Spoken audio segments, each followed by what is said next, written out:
Matapos lumusot sa ikatlo at huling pagbasa sa Kamara ang panukalang batas na naglalayong gawing legal sa Pilipinas ang divorce para sa mga mag-asawa na may kinaharap na problema at nais nang maghiwalay, nagpahayag ng pagkadismaya ang CBCP sa naging desisyon ng mga mambabatas na pumabor dito. Tunghayan ang kabuuan ng balita sa aking report.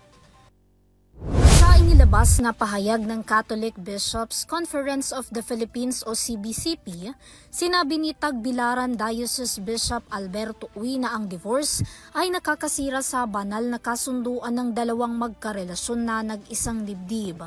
Lubos din daw nilang ikinalungkot ang pagboto ng 126 na kongresista na pumabor sa absolute divorce sa bansa.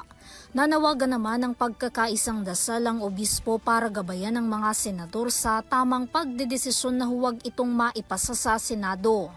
Una nang sinabi ng mga obispo na ang diborsyo ay hindi sagot kung may pinagdadaanang problema ang magkarelasyon.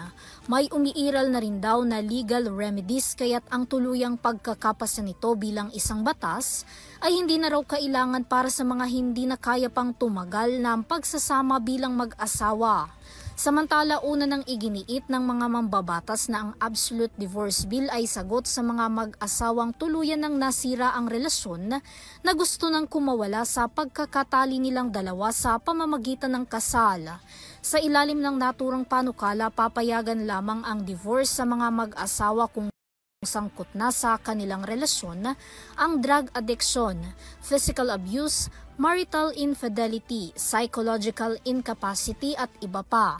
Sakop din ng panukala ang pagpapabilis sa proseso ng pagpapawalang bisa ng kasal.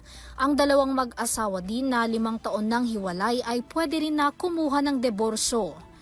Para sa UrTV News, Vanessa Cleofas sumasaludo sa bawat Pilipino.